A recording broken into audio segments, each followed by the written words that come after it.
วิดีโอนี้เป็นวิดีโอที่สร้างขึ้นเพื่อการศึกษาในรายวิชาวิธีที่สอนซึ่งสอนโดยดร.กรุงศรีจุลมณีและยกตัวอย่างการสอนวิชาจิตวิทยาทั่วไปบทที่ 2 อิทธิพลของกรรมพันธุ์และสิ่งแวดล้อมผู้นำเสนอมีคือนางธิดาพรสุวรรณวงศ์และนางแหล่พิมดาจักรหัวข้อใหญ่ที่จะนำเสนอในบทนี้มีคือ 1. กรรมพันธุ์และการถ่ายทอดทางกรรมพันธุ์ 2. สิ่งแวดล้อมกับพฤติกรรม 3. การพัวพันระหว่างกรรมพันธุ์และสิ่งแวดล้อม 1. กรรมพันธุ์และการถ่ายทอดทางกรรมพันธุ์ข้อที่ 1. ความหมายของกรรมพันธุ์กรรมพันธุ์หมายถึงลักษณะต่างๆที่ถ่ายทอดมาจากบรรพบุรุษด้วยขบวนการทางด้านชีววิทยาเฮ็ดให้ผู้คนที่เกิดมามีลักษณะคล้ายคือกับบรรพบุรุษและลักษณะเหล่านั้นเป็นคุณสมบัติที่ติดตัวมาแต่เกิดบ่อาจเปลี่ยนแปลงได้ข้อที่ 2 การถ่ายทอดทางกรรมพันธุ์การถ่ายทอดทางกรรมพันธุ์หมายถึงลักษณะทางร่างกายและพฤติกรรมของบุคคลที่ได้รับการถ่ายทอดมาจากบรรพบุรุษโดยการสืบสายเลือดข้อ 2.1 คุณลักษณะทางด้านกรรมพันธุ์ของมนุษย์ลักษณะเด่น dominant traits แม่นลักษณะที่มีโอกาสปรากฏขึ้นได้หลายที่สุดในหุ้นต่อไปสัญลักษณ์ด้วย A ใหญ่ A ใหญ่หรือ A ใหญ่ A น้อยการถ่ายทอดลักษณะเด่นมีในกรณีปกติแล้วยีนจะมีลักษณะเด่นสามารถข่มยีนด้อยได้อย่างสมบูรณ์เช่นพยาธิต่างๆที่ถ่ายทอดมาตามยีนลักษณะเด่นตามพยาธิต่างๆเหล่านี้จะปรากฏออกมาอย่างให้เห็นได้ชัดยกตัวอย่างแม่นพ่อเฒ่าผมกูดลูกหรือหลานก็ผมกูดลักษณะด้อยหรือว่าในภาษาอังกฤษเอิ้นว่า recessive traits แม่นลักษณะที่มีโอกาสปรากฏขึ้นได้น้อยที่สุดในหุ้นต่อไปสัญลักษณ์ด้วย A น้อย A น้อยยกตัวอย่างแม่นถ้าสมมุติบรรพบุรุษหรือว่าพ่อเฒ่าแม่เฒ่าเฮาอาจจะเป็นพยาธิใดพยาธิหนึ่งมันบ่สามารถปรากฏขึ้นได้ในรุ่นลูกเพราะมันจะเป็นลักษณะด้อยข้อ 2.2 โครโมโซมมนุษย์และการกำหนดเพศ 1. การกำหนดโครโมโซมและยีนโครโมโซมเป็นที่อยู่ของ DNA หรือเอิ้นว่าสายพันธุกรรมและยีนเอิ้นว่าหน่วยพันธุกรรมแม่นมีหน้าที่ควบคุมและถ่ายทอดข้อมูลเกี่ยวกับลักษณะทางด้านกรรมพันธุ์ต่างๆของสิ่งที่มีชีวิตเช่นลักษณะของเส้นผมสีผิวสีตารวมไปถึงพยาธิสำหรับโครโมโซมของมนุษย์แม่นสามารถแบ่งออกเป็น2ชนิดคือออกโตโซมหมายถึงโครโมโซมร่างกายมีจำนวน22คู่หรือ44โครโมโซมโครโมโซมเพศหมายถึงโครโมโซมที่เพศชายและเพศหญิงมีความแตกต่างกันจำนวน1คู่ดังที่ได้เห็นในรูปดังกล่าวนี้อยู่ในขอบสีแดงนี้หมายถึงออกโตโซมและอยู่นอกนี้แม่นโครโมโซมเพศและโครโมโซมเพศชายแม่นสัญลักษณ์ด้วย XY โครโมโซมเพศหญิงสัญลักษณ์ด้วย XX ข้อ 2.3 อิทธิพลของกรรมพันธุ์ที่มีต่อบุคคลความผิดปกติของยีนและโครโมโซมข้อกอความผิดปกติของโครโมโซมร่างกายความผิดปกติของโครโมโซมร่างกายพบได้หลายกรณีเช่นอาจเป็นเพราะโครโมโซมขาดหรือเกินจากปกติอาจเป็นเพราะการหักของโครโมโซมหรือการต่อกลับบ่สมบูรณ์พยาธิทางด้านกรรมพันธุ์มีความเกี่ยวข้องกับความผิดปกติของโครโมโซมร่างกายได้แก่ข้อที่ 1 Down syndrome จะมี47โครโมโซมเนื่องจากโครโมโซมที่21เกินมา1แท่งบางทีอาจจะเอิ้นความผิดปกตินี้ว่ามงโกลิซึมเป็นลักษณะที่พบเห็นค่อนข้างหลายเมื่อเทียบใส่กับความผิดปกติทางด้านร่างกายประเภทอื่นๆข้อ 2 Prader syndrome จะมี47โครโมโซมโดยอาจแม่นคู่ที่13 14หรือ15คู่ใดคู่หนึ่งเกินมา1แท่ง ข้อที่ 3 Cat-Clay Syndrome จะมี 46 โครโมโซม มีการขาดไปหนึ่งของสัดส่วนแขนข้างสั้น หรือโครโมโซมที่ 5 ข้อที่ 4 Evans Syndrome จะมี 47 โครโมโซม โดยมีโครโมโซมคู่ที่ 18 เกินมา1แท่ง ต่อมาข้อขอไข่ ความผิดปกติของโครโมโซมเพศ ความผิดปกติของโครโมโซมเพศซึ่งเกิดจากโครโมโซม X หรือ Y ขาด หรือเกิน ลักษณะความผิดปกติดังกล่าวส่งผลต่อลักษณะทางด้านร่างกาย จิตใจและสติปัญญา ข้อคอควาย ความผิดปกติในเมตาลิซึมหรือยีนที่ควบคุมโครงสร้างของโปรตีน ยีนและเอนไซม์มีความสัมพันธ์กันทั้งนี้ เพราะยีนเป็นตัวควบคุมการสร้างเอนไซม์และเอนไซม์ก็เป็นตัวที่เฮ็ดให้เกิดลักษณะต่างๆ ความผิดปกติในการย่อยกรดอะมิโนของคนสามารถก่อให้เกิดพยาธิบางชนิด สรุปข้อที่ 1 อาการของพยาธิที่เกิดจากความบกพร่องของยีนและโครโมโซมจะส่งผลต่อร่างกาย ลักษณะสติปัญญาจนถึงลักษณะภายใน ซึ่งความบกพร่องต่างๆ เหล่านี้จะเฮ็ดให้บุคคลบ่สามารถดำรงชีวิตหรือมีพฤติกรรมในชีวิตประจำวันได้อย่างปกติ มาต่อข้อ2กันเลยเนาะสิ่งแวดล้อมกับพฤติกรรมข้อกอสิ่งแวดล้อมก่อนเกิด จะมี1อายุของแม่ จะเป็นปัจจัยหนึ่งที่กำหนดว่าเด็กน่ะจะดีหรือว่าบ่ดี เพราะว่าแม่ที่มีอายุสูงจะมีความเสี่ยงต่อการมีลูกพิการหรือว่ามีความผิดปกติ2แม่นการกินอาหารของแม่ มีความเกี่ยวข้องกับนิสัยอาหารกินอาหารของแม่ เพราะแม่ที่ถือพายนะควรกินอาหารประมาณ300 500 แคลอรี่ซึ่งจะกินหลายกว่าการกินอาหารตามปกติ และการเพิ่มอาหารต้องมีคุณภาพสูง ต้องกินอาหารที่มีโปรตีน ตัวอย่างคือผักสีเขียวตับและแกะมากไม้3แม่นการออกกำลังกาย ในอดีตนะมีความเชื่อว่าการออกกำลังกายในระหว่างที่ถือพานะเป็นอันตรายต่อเด็ก แต่ว่าในปัจจุบันนี้การออกกำลังกายอย่างที่เหมาะสมนะมันก็จะเป็นประโยชน์ต่อแม่ที่ถือพาเนาะเพราะจะให้หลังต้นขาและกล้ามเนื้อท้องของแม่นะแข็งแรงและก็สามารถรับเด็กได้เมื่อท้องใหญ่ขึ้น4แม่นสภาพทางด้านอารมณ์ การมีอารมณ์บ่ดีอาจจะเป็นสาเหตุให้เกิดอันตรายอย่างหลวงหลาย เพราะว่าอารมณ์บ่ดีอย่างรุนแรงนี้จะเฮ็ดให้แม่นะมีการลุลูกตามธรรมชาติแล้วก็เด็กเกิดก่อนกำหนด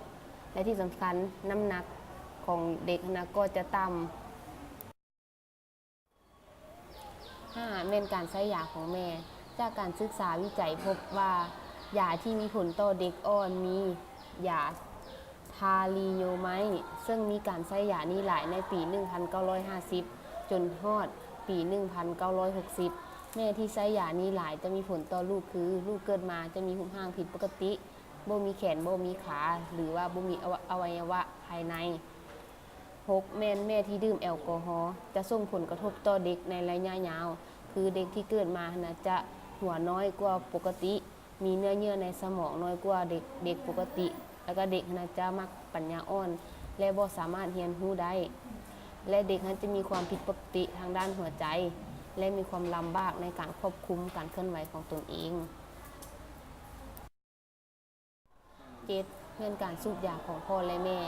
ในการสูบยาจะมีสารนีโคตินซึ่งจะมีผลต่อเด็กได้แม่ที่สูบยานะจะส่งผลกระทบเฮ็ดให้ลูกนะที่เฮ็ดให้ถือพานนอกมดลูกเกิดก่อนกำหนดลูกและถ้าปล่อยให้เกิดมาก็จะกลายเป็นเด็กที่มีปัญหาในพฤติกรรมหรือบ่สามารถเรียนรู้ได้8แม่นความเจ็บไข้ได้ป่วยของแม่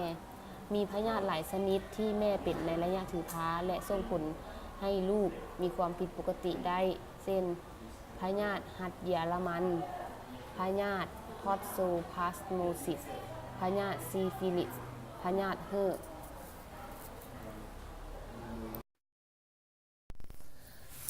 9ส ารเคมีที่ปล่อยจากโรงงานจะส่งผลให้เด็กเกิดมามีน้ำหนักตัวน้อย มีหัวน้อย และปัญญาอ่อน ขอไข่แม่นสิ่งแวดล้อมขณะกำลังเกิด จะมี1วิธีการเกิด การเกิดนี้มีหลายวิธี แต่การเกิดโดยธรรมชาติจะเป็นผลที่ดีที่สุด เพราะแม่จะฟื้นตัวได้ไว และเด็กก็จะได้รับผลกระทบน้อยกว่าวิธีอื่น 2. แม่นการขาดออกซิจะเป็นสภาพที่เด็กได้รับออกซิบ่เพียงพอในระหว่างการเกิด การขาดออกซิอย่างร้ายแรงนี้จะส่งผลกระทบคือทำลายสมองของเด็กเฮ็ดให้เด็กเสียชีวิตได้ 3. แม่นน้ำหนักตัวเด็กต่ำกว่าเกณฑ์ปกติ เด็กบางคนเกิดมาครบกำหนดแต่มีขนาดตัวน้อยผิดปกติ มีน้ำหนัก 2.5 กรัม โดยมีเด็กประมาณ 7.59 ที่เกิดมามีน้ำหนักตัวต่ำ จากน้ำหนักตัวต่ำแล้วยังมีผลปกติทางด้านรูปร่าง มีภูมิต้านทานต่ำ สมองถูกทำลายบ่สามารถเรียนรู้ได้ ขอควายสิ่งแวดล้อมหลังเกิด จะมี1เรือนซานบ้านซอง บ้านที่ให้ความอบอุ่นหรือว่าเลี้ยงดูแบบประชาธิปไตย จะสร้าง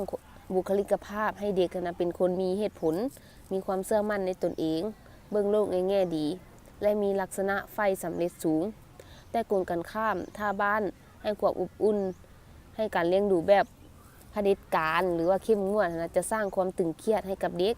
และเด็กนั้นจะเบิ่งโลกในแง่ร้ายขาดความเชื่อมั่นในตนเอง และที่สำคัญเด็กจะเป็นคนที่พึ่งพาคนอื่น มักพึ่งพาคนอื่น 2. แม่นโรงเรียน เป็นสถาบันที่มีอิทธิพลต่อบุคคลลำดับที่2รองจากบ้าน เพราะว่าโรงเรียนนี้เป็นปัจจัยต่างๆที่ให้มีความแตกต่างกัน เช่นสิ่งแวดล้อมบริเวณโรงเรียน คุณภาพของครูเจ็ดให้เด็กมีพฤติกรรมที่แตกต่างกัน 3. แม่นสถานที่เฮ็ดเวียก เป็นสถานที่ที่บุคคลใช้เวลาค่อนข้างหลายในการดำรงชีวิต บางคนอาจมีการเปลี่ยนแปลงสถานที่เฮ็ดเวียกหลายครั้ง และเป็นปัจจัยที่แตกต่างกันไม่ว่าจะเป็นเพื่อนร่วมงานวัฒนธรรมนโยบายต่างๆ 4. แม่นสื่อสารมวลชน ปัจจุบันสื่อสารมวลชนถือได้ว่าเป็นมีอิทธิพลหลาย เพราะว่าเป็นยุคที่โลกนี่ได้ใช้สื่อสารมวลชนเข้าสู่ตัวบุคคลได้หลายช่องทางเช่นว่าจะเป็นทางโทรภาพวิทยุหนังสือพิมพ์ หรือว่าสื่อต่างๆ 2. แม่นการจัดสิ่งแวดล้อมเพื่อช่วยส่งเสริมพัฒนาการมีวิธีการดังนี้ 1. ควรมีการวางแผนและเตรียมพร้อมในด้านต่างๆไม่ว่าจะเป็นทางด้านการเงินและก็ความพร้อมที่จะมีลูก 2. มีการกวดกาสุขภาพทั้งพ่อและแม่ก็คือว่าก่อนแต่งงานเนาะพ่อแม่จะต้องมีการกวดกาว่าทั้งคู่บ่มีพยาธิที่ติดต่อทางเพศสัมพันธ์แล้วค่อย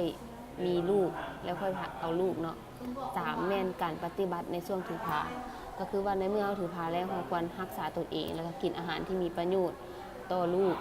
4. แม่นการจัดสิ่งแวดล้อมหลังเกิดก็คือว่าเมื่อลูกเกิดมาแล้วเราต้องให้ความรักให้ความอบอุ่นให้เขารู้สึกว่าเขาอบอุ่นที่มีเราอยู่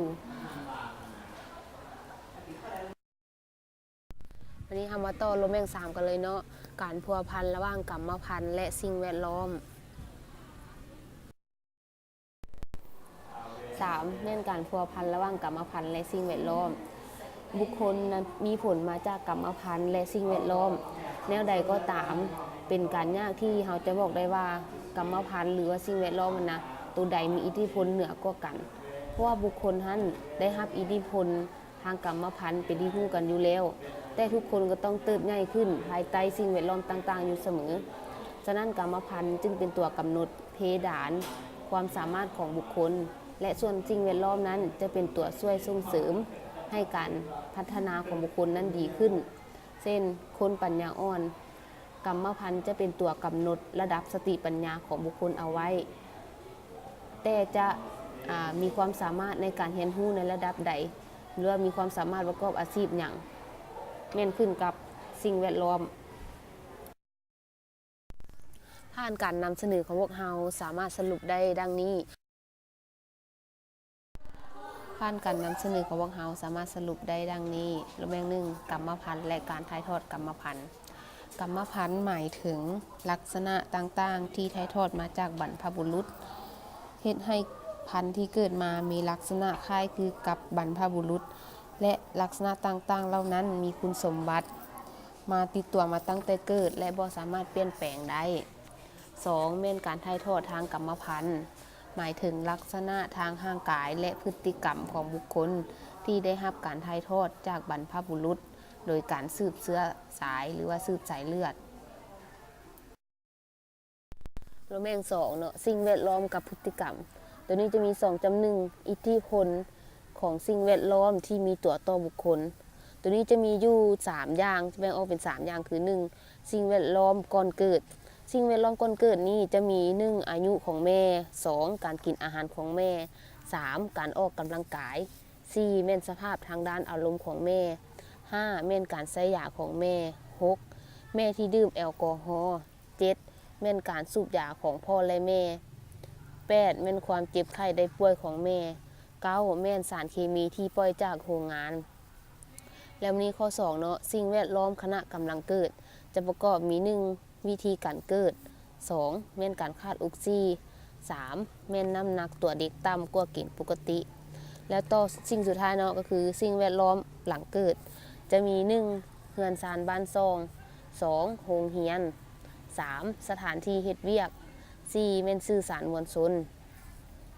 แล้ว2.2แม่นการจัดสิ่งแวดล้อมเพื่อช่วยส่งเสริมพัฒนาการตรงนี้จะมี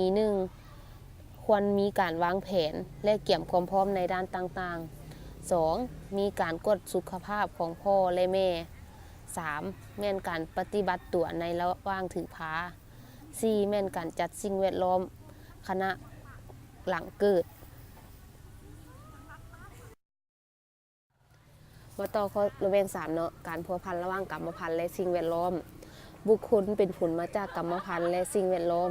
แนวใดก็ตามเป็นการยากที่จะบอกได้ว่ากรรมพันธุ์และสิ่งแวดล้อมเป็นผลต่อพฤติกรรมของบุคคลหลายกว่ากันเพราะว่าบุคคลจะต้องได้รับอิทธิพลมาจากกรรมพันธุ์เป็นที่รู้กันอยู่แล้วและต้องเติบใหญ่ขึ้นภายใต้สิ่งแวดล้อมอยู่เสมอฉะนั้นกรรมพันธุ์จึงเป็นตัวกำหนดแผดานความสามารถของบุคคลและส่วนสิ่งแวดล้อมจะเป็นตัวส่งเสริมให้มีการพัฒนาที่ดีขึ้นผ่านการสรุปของพวกเราก็หมดเพียงเท่านี้ขอขอบใจ